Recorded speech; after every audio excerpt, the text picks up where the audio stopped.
Ora, muito boa tarde a todos. Em primeiro lugar, quero agradecer o honroso convite que o Dr. Jorge Revés me endereçou, tal como o Dr. Nuno Estevão Ferreira, para estar hoje aqui presente neste quinto encontro da Rede de Arquivos de Instituições Religiosas. Saudar e cumprimentar também todos os meus colegas de painel, nomeadamente o Dr. Pedro Penteado enquanto moderador, cumprimentar igualmente todos os presentes em sala e aqueles que nos acompanham via Zoom. Quando me convidaram para estar hoje aqui presente e me pediram para vir falar sobre o arquivo fotográfico, o meu primeiro pensamento foi que eu teria que contar a história do arquivo fotográfico, nomeadamente da transição do analógico para o digital. E, portanto, a minha comunicação intitula-se precisamente do analógico ao digital, a experiência do Arquivo Municipal de Lisboa fotográfico. Eu vou começar por apresentar o arquivo, contar um bocadinho, em breves palavras, a história desde o arquivo. Portanto, trata-se de um arquivo municipal, o arquivo fotográfico é um arquivo municipal, é o arquivo da Câmara Municipal de Lisboa, e nós podemos ver aqui a sua estrutura orgânica. Está integrado na Direção Municipal da Cultura, depende do Departamento de Património Cultural, insere-se na Divisão de Arquivo Municipal, que por sua vez é composta por Arquivo Histórico, o Arquivo Geral, o Arquivo Fotográfico e a Videoteca. Eu vou fazer aqui uma ressalva, eu vou designar durante toda a minha comunicação, para facilidade de comunicação, vou utilizar a expressão Arquivo Fotográfico em vez de Arquivo Municipal Fotográfico, que é a expressão oficial, mas vulgo arquivo fotográfico como a maioria das pessoas conhece. E, portanto, está também em conformidade com o regulamento do arquivo municipal, que é a fonte deste organograma. O arquivo completou este ano 80 anos de existência, portanto, no dia 25 de março de 2022 completámos 80 anos de existência, muito embora alguns não saibam, mas a ideia de constituir um arquivo fotográfico na Câmara de Lisboa data do século XIX e data de 1871, quando foi submetida em sessão de Câmara uma deliberação municipal com a indicação para fotografar todos os edifícios antigos e lugares de interesse na cidade. Esta deliberação veio a dar origem à constituição do primeiro levantamento fotográfico da cidade, que foi depois realizada entre 1898 e 1908. Seguidamente, a Variação Municipal tentou novamente criar uma secção de fotografia associada ao Serviço de Obras recentemente criado na Câmara, e começa a fazer diferentes encomendas a fotógrafos, com a intenção de vir a constituir o dito arquivo fotográfico. Arquivo este que, como eu já referi, acaba por ser apenas constituído em 1942, em resultado de toda a massa documental acumulada, todas estas encomendas que foram feitas a diferentes fotógrafos, cujas fotografias se encontravam em diversos serviços da Câmara e que em 1942, por mão do professor Mário Chicó, à época diretor do Museu da Cidade, o primeiro diretor do arquivo fotográfico também, que pretende então reunir num só espaço toda a documentação fotográfica dispersa pela Câmara Municipal, pelos diferentes serviços da Câmara Municipal. Pronto, é então criado em Diário Municipal em 42 o arquivo e durante alguns anos, nas décadas seguintes, o arquivo funciona como uma dependência do Museu da Cidade, vai mudando de edifício entre o Museu da Cidade, o Palácio da Mitra, por fim, já na década de 80, o acervo é transferido para o Palácio da Rosa.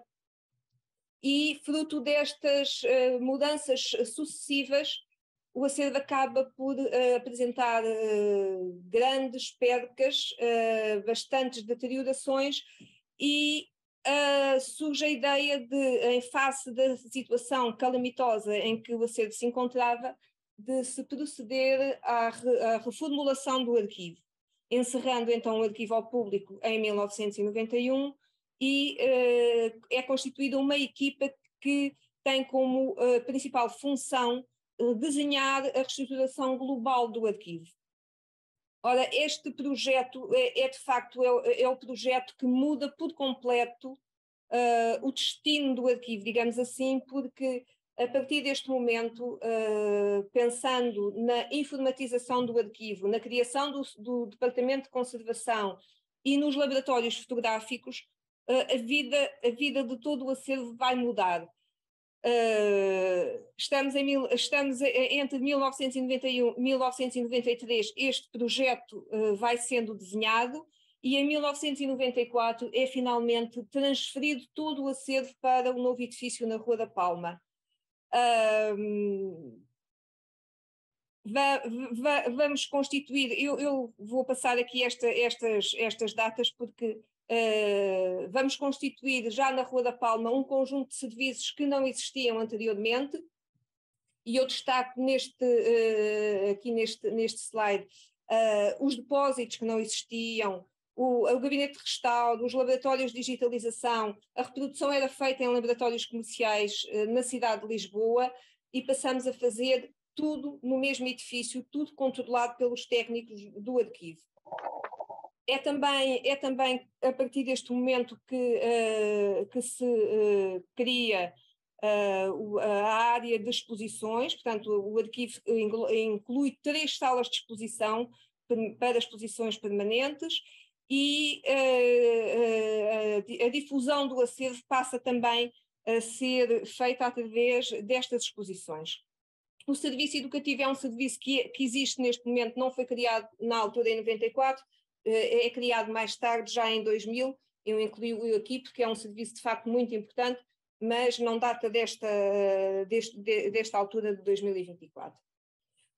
Neste momento, o arquivo é composto, em termos de recursos humanos, por uma distribuição homogénea. Temos 13 técnicos superiores, 10 assistentes técnicos, 2 assistentes operacionais e um técnico coordenador.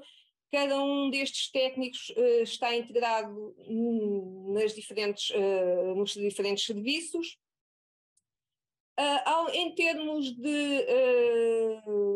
termos de acervo, os fundos e coleções que foram sendo constituídos ao longo destes anos permitem-nos, neste momento, ter uma distribuição muito mais tendenciosa para as coleções. Portanto, nós temos 302 coleções, conjuntos documentais organizados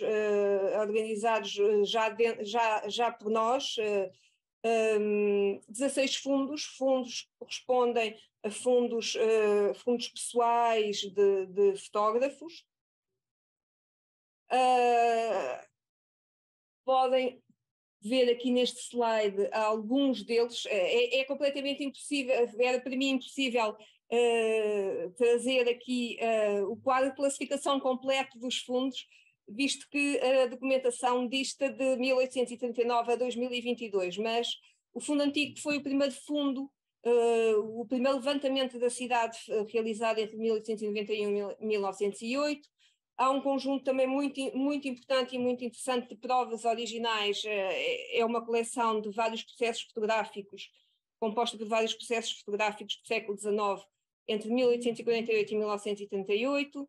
Depois, coleções como Jorge Noliel, Eduardo Portugal, fundos de família como Old Steinbeck, o Artur Pastor ou Helena Correia de Barros, levantamentos fotográficos, encomendas feitas e dirigidas especificamente para determinadas temáticas, como a Lisboa Covid-19 ou os levantamentos do património cultural, a Galeria de Arte Urbana. Destaco também aqui o fundo da Parque Expo. É um fundo muito grande que o arquivo recebeu em 2003 e que corresponde a toda a documentação que foi produzida no âmbito da exposição internacional, quer ao nível de processos de obra, quer ao nível de levantamentos fotográficos. Portanto, é um fundo que, para terem uma ideia, terá aproximadamente 200 mil espécies fotográficas, que é um número bastante significativo. E, por último, a calçada portuguesa é um levantamento que estamos ainda a realizar, mas que, para vos dar nota de que estes levantamentos continuam, a produção fotográfica continua a acontecer regularmente no arquivo. Podemos ver aqui as formas de aquisição. Aqui o ecrã não nos deixa ver muito o título, mas as formas de aquisição mostram-nos que temos maioritariamente fundos por compra, doações, fundos de... peço desculpa. Ao nível de doação, 64, a depósito 7 e incorporação 5. Portanto, a grande fatia é maioritariamente por compra e corresponde basicamente à documentação que foi encomendada pela Câmara naquele período entre os anos 40 e 70. Dizer-vos ainda que até 1970 a Câmara encomendou regularmente a fotógrafos muitos levantamentos que documentavam as alterações urbanísticas da cidade. De 1970 a 1990, as aquisições e as encomendas foram bastante reduzidas. Depois também, posteriormente, com a criação do Departamento de Comunicação Social da Câmara, passou a ser esse departamento que começou a fazer as coberturas fotográficas de todos os eventos da Câmara. Portanto, temos aqui uma falha de acervo entre 1970 e 1990, sendo que a partir de 1990 o arquivo passa a receber por doação muitos espólios particulares. Isto depois de ter aberto ao público na Rua da Palme, o facto do novo edifício acabou por suscitar muito o interesse das pessoas, e o arquivo não procurou esses espólios, mas as pessoas é que foram até ao arquivo para os entregar. Em termos de área ocupada de depósito em metros lineares, temos 112 metros lineares na área de depósito limpo, 87 na área de depósito sujo. A sala de leitura, que eu incluí aqui, que tem aqui uma grande fatia também de documentação, corresponde à primeira, corresponde a um conjunto de cerca de 80 mil provas, que foram cópias produzidas entre os anos 40 e 90, provas estas que serviam para poder dar resposta aos utilizadores que se deslocavam ao arquivo e que queriam consultar o arquivo. Obviamente que os originais, já naquela altura, não iam à consulta, iam aos laboratórios comerciais, mas não iam à consulta, mas estas cópias, estas reproduções serviam precisamente para garantir a resposta ao público. Foi a partir deste núcleo, este primeiro núcleo de reproduções, destas 80 mil reproduções, que o arquivo procedeu à primeira digitalização. Em termos de registros descritos em Xarp, temos aqui este gráfico que permite-nos ver que há uma diferença bastante significativa entre registros já validados, registros por validar, as imagens digitalizadas por ano, que é uma fatia muito pequenina, embora este gráfico tenha aqui, este levantamento corresponda aos 3 últimos anos, sendo que nos 2 últimos anos com a pandemia, o serviço de digitalização foi o que foi mais penalizado, porque nós estivemos em casa e os técnicos não estiveram presencialmente a digitalizar. Portanto, isto aqui é um número um bocadinho fictício, mas pronto. Eu diria que se calhar no ano digitalizamos cerca de 7 mil, porque os 3 anos que estão aqui representados não são reais. Ao nível de suportes fotográficos, permitam-me também destacar aqui os 49 suportes fotográficos, que corresponde às espécies fotográficas existentes, desde daguerreotipo, ferrotipo, calotipo, provas em papel de relação, provas em papel direto, albuminas, negativos de vidro, negativos de película, enfim. E depois todas as suas variantes com viragens, sem viragens, pronto. Quanto à importância da digitalização no arquivo, que é precisamente o objeto desta apresentação. Eu diria que quando em 1991 se pensou na reestruturação global do arquivo, o principal problema é este que nós vemos aqui e que eu acho que todos conseguem ver. Chapas de vidro partidas, algumas estas já restauradas, estas duas aqui, chapas de vidro deterioradas com umidade, provas rasgadas, negativos de acetato deteriorados em presença de umidades e oscilações de temperatura muito acentuadas.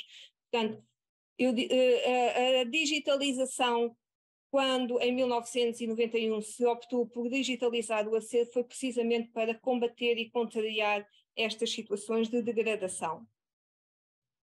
Para além das questões relacionadas com a preservação, também por salvaguarda do património, para permitir o direito de acesso dos utilizadores à documentação, para reduzir o manuseamento, para permitir que a consulta flua de forma mais rápida e eficiente, para a otimização do processo de reprodução, para permitir também que o acervo seja difundido para mais pessoas e de forma mais abrangente, para permitir a investigação e para melhorar a qualidade do nosso serviço. Ao longo dos anos, quando em 1992 começámos, o projeto, como eu disse, é de 91, começa em 91, mas a digitalização efetivamente só começa em 1992. E nesta altura, os equipamentos disponíveis para a digitalização eram scanners planos para opacos. Daí que o arquivo tenha começado por digitalizar não os originais, mas as tais provas, as tais reproduções que eu há pouco falei, daquele conjunto de 80.000 provas. O formato de armazenamento desta digitalização era um formato antigo, que se designava PCX, que depois em 1990, que depois em 2005, em 1997, nós introduzimos o scanner para opacos e transparências, já com a possibilidade de gravar em formato JPEG, mas em 2005 estas imagens que estavam em PCX são depois convertidas para JPEG. Porquê? Porque o nosso primeiro sistema informático, penso que alguns se lembrarão, a DocBase, que foi depois substituída em 2005 pelo atual sistema informático, o XARG. Esse sistema informático já não aceitava a associação de imagens em formato PCX, as imagens foram convertidas para JPEG e associadas a cada um dos registros descritivos. Em 2000, à medida que a evolução tecnológica avança e nós nos deparamos com a obsolescência dos equipamentos, o arquivo vai investir em novos equipamentos de digitalização. Em 2011, para além do scanner plano para opacos, introduz-se no arquivo a captação por câmara digital. Capta também em TIFF e reduz para JPEG no formato de visualização. Tal como atualmente mantemos a captura em câmara digital, eu já vos vou mostrar qual é a diferença e porque é que eu coloquei aqui. e mantemos também ainda a digitalização através de scanner. O procedimento da digitalização em cada uma das épocas é que é diferente, e nós já vamos ver nas imagens seguintes. Fases, etapas aqui na preparação da digitalização. Portanto, atribuir previamente o código de referência a cada fotografia, é criado o registro na base de dados em XARC. Eu não vos trouxe aqui a parte da base de dados para não... a apresentação já está longa, portanto eu não vos trago aqui nada relacionado com a parte da descrição, mas dizer-vos apenas que a fecheiro digital é associado ao registro descritivo na base de dados, e é a própria base de dados que gera o JPEG de visualização, ou seja, a associação é feita com o TIFF, mas o sistema, para o utilizador que consulta, vê uma imagem em JPEG.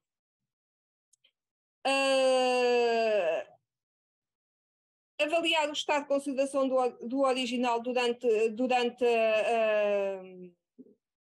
o processo da digitalização é importante porque, como vocês sabem, os materiais fotográficos são muito sensíveis e, sobretudo, sensíveis, por um lado, à luz, por outro lado, à umidade. Portanto, um original que já não apresente um estado de conservação seguro, teremos que não o colocar num scanner e, por exemplo, fotografá-lo de outra forma. Atualmente também já com os nanodigitais que recebemos, procuramos que, e isto é um dos nossos desafios neste momento, internamente já estamos a fazer isso com os serviços da Câmara, mas com os nanodigitais que recebemos do exterior, não conseguimos ainda definir e dizer às pessoas que têm que nos entregar com os requisitos e com a dimensão que o arquivo tem como regra. Portanto, é sempre necessário também fazer aqui uma avaliação do ficheiro nanodigital quando ele não cumpre os requisitos definidos. Outra etapa muito importante, que é a etapa das prioridades na digitalização. Como calculam um acervo e eu vou pegar aqui no exemplo da Padqueijo, porque eu já vos referi que tem 200 mil espécies fotográficas, um acervo com uma quantidade imensa de espécies fotográficas não pode ser todo digitalizado. Portanto, há que definir prioridades, há que evitar as repetições, há que escolher, há que priorizar. As fotografias, as fotografias, por exemplo, da Padqueijo, como eu vos disse, têm sido alvo dessa seleção, se bem que nós, quando recebemos o fundo já vinha pré-selecionado, ou seja, a montante ele já foi selecionado. Portanto, neste caso aqui, nós ganhamos essa seleção de origem, mas noutros fundos, como por exemplo o fundo Artur Pastor, que também é um fundo muito grande, ou o fundo Eduardo Portugal, temos que fazer esse trabalho todo de origem. As regras que definimos para a digitalização no arquivo são discutíveis, mas enfim, são as nossas regras. Eu digo que são discutíveis porque já fomos questionados pelos utilizadores por esta regra, mas enfim, é a regra que nós temos, que tem a ver com a capacidade de armazenamento que a infraestrutura tecnológica da Câmara permite. Portanto, nós fazemos um fecheiro por imagem, o formato do fecheiro deve ser sempre TIFF, com uma codificação sem compressão. Portanto, geramos em RGB com profundidade de 8 bits por canal e 4.624 pixels de tamanho do lado mais longo. Equivale a que nós fazemos sempre imagens com 3040. Guardamos sempre a 300 dpi. Esta imagem que tem 3040 permite depois uma ampliação com muitíssimo boa qualidade, é um TIFF com boa qualidade e permite fazer uma ampliação bastante grande para uma exposição ou para um cartaz, um MUPI, enfim. Os fecheiros nanodigitais, normalmente, se são gerados no interior do arquivo, são fecheiros em formato RAW, e depois são então processados e transformados para TIFF. Se não são ficheiros que recebemos em RAW ou em TIFF, temos que, obviamente, receber o formato que nos é dado. Se bem que, por indicação do Serviço de Informação da Câmara, nós devemos sempre introduzir no servidor, no Centera, ficheiros em TIFF, temos alguns em JPEG. Não há forma de, por exemplo, até o Fundo Parque Expo traz muitas imagens nada digitais em JPEG, temos que trabalhar com elas. Atualmente, temos no arquivo scanner por varrimento e captura digital através de câmara, em caixa de luz e coluna de reprodução. Vamos ver agora de seguida cada um destes exemplos. Portanto, a reprodução de negativos de vários processos fotográficos e diapositivos, portanto, transparências, é feita, e eu destaco este processo porque é de facto eu diria que é um processo familiar, foi um processo desenhado e criado pelo nosso conservador e fotógrafo Luís Pavão, e que consiste na implementação de uma caixa de madeira com luz, que é colocada no interior da caixa de madeira por baixo. Essa caixa tem um flash incorporado e um braço para fixação de uma câmara digital. As câmaras que nós usamos são a Nikon D850, com uma lente de 60. Em termos de software, utilizamos sempre o software de captura, é o software da câmara, e depois o software de tratamento é o Photoshop. 4 minutos.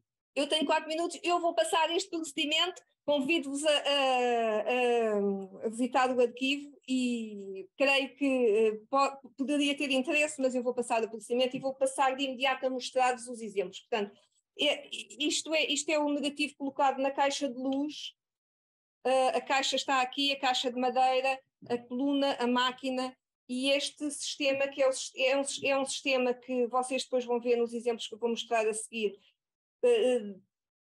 tem um resultado muito, muito, muito superior àquilo que nós conseguimos obter com um scanner plano ou mesmo com uma máquina digital que não esteja, que não tenha luz através desta caixa. Portanto, o processo é um processo fácil, é colocado o negativo, é disparado, tem um obturador, é disparado, passa automaticamente para o computador e depois a imagem toda ela é trabalhada. É trabalhada depois ao nível os metadados são automáticos, depois a imagem é trabalhada ao nível de contraste, exposição. Pronto, eu vou passar aqui os ecrãs. Aqui deste lado temos os metadados. Pronto. Os outros processos de digitalização que o arquivo utiliza são similares na captura, mas o resultado é bastante diferente. Portanto, o scanner Epson, eu vou passar, é um scanner normal de varrimento. E depois existe um terceiro método de digitalização que usa uma coluna de reprodução e que é sobretudo usado para os grandes formatos de provas, para cartazes, para MUPIs. Pronto. O software é também o software da câmara digital e o Photoshop, vocês depois podem ver. A mudança aqui, a diferença é ao nível das fontes de luz e da forma de captação. Pronto, eu vou passar o procedimento. Vão a ver, enquanto que o outro tinha uma caixa de madeira com a câmara, este tem uma coluna de reprodução e uma mesa.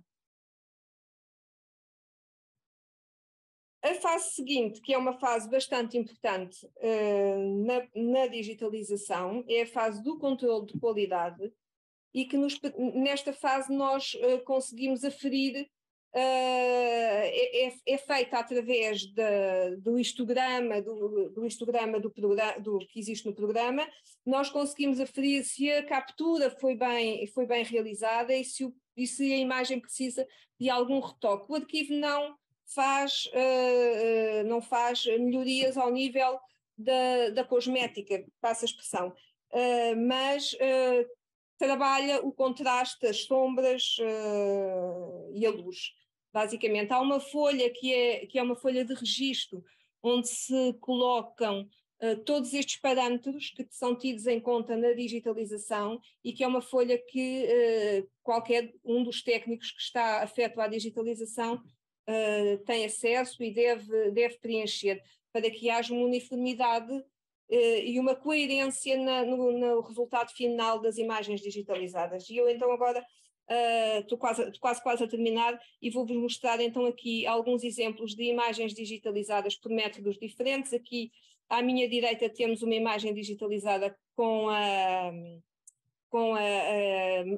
câmara digital em mesa, e aqui temos uma imagem digital em scanner, digitalizada por scanner. Vejam as diferenças ao nível do resultado de luz, de nitidez, de contraste. Esta não é tão evidente, mas também isto é um ambrotipo, já por si é um processo diferente, é um ambrotipo em estojo, mas reparem que aquilo que nós conseguimos ir buscar nesta imagem digitalizada por câmara digital e aquilo que não conseguimos ir buscar nesta imagem. E o mesmo acontece aqui. Esta menina é a Mariana Rei Monteiro. e é também evidente até a cor dos sapatos, o tapete, o próprio vestido. Pronto. Esta imagem noturna de igual modo. Reparem as diferenças. Chamar-vos aqui a atenção nesta imagem que é muito curiosa. O controle de qualidade serve-nos também para estas situações. Esta imagem, esta da esquerda, foi digitalizada invertida. Reparem que está invertida. Esta imagem foi digitalizada pela prova, a da esquerda pela prova, a da direita pelo original. E não só se verifica que está invertida, como a prova não tem a totalidade do que está no negativo. Portanto, a leitura do negativo é muito superior àquilo que aquela prova tinha. E pronto, e por fim, termino aqui com os desafios que nos estão colocados diariamente e que eu transpus aqui para uma análise SWOT. É um bocadinho uma reflexão que eu faço enquanto responsável por este espaço. Internamente, destaco que a nossa força pode estar na preservação, na difusão e no acesso, mas também internamente destaco que a nossa fraqueza reside no armazenamento e na segurança. Como eu já vos disse, a infraestrutura tecnológica está sediada no Campo Grande, o nosso servidor está sediado no Campo Grande, nós não controlamos, estamos dependentes de um serviço para fazer a gestão do armazenamento e isso é uma fraqueza para nós por vezes. Além de que os 100 tera que temos disponíveis em termos de armazenamento engloba também a documentação de processos de obra e a documentação do histórico, o que para a imagem não é nada, não é muito. Em termos de oportunidades, destaco que o arquivo beneficia em muito com a integração em plataformas de conteúdos, como por exemplo o Rocio ou a Europeana ou o Google Arts, da qual faz parte, e dos seus e de financiamentos externos de programas científicos. A ameaça maior e que é de facto neste momento uma grande preocupação da nossa parte tem que ver com os direitos de autor e com o respeito pela paternidade e integridade das obras. Isto é outra matéria, dava outra comunicação, dava outra reflexão, mas é de facto uma das grandes preocupações que nós temos neste momento, até em resposta às solicitações e às exigências que os herdeiros das obras fazem sobre o arquivo. Por último, para concluir aqui a minha apresentação, deixo-vos aqui uma reflexão do Ricardo Parreira, tem aqui um erro, peço desculpa, que é CEO da PHC, e é no fundo para nós todos refletirmos. A transição digital não espera por decisões e não perdoa atrasos. Acrescentar software a um programa obsoleto não é digitalização. Há que reinventar o processo por completo, transformar a organização para que possa tirar partido de todas as possibilidades oferecidas pelas novas tecnologias. Fica a reflexão. Muito obrigada a todos.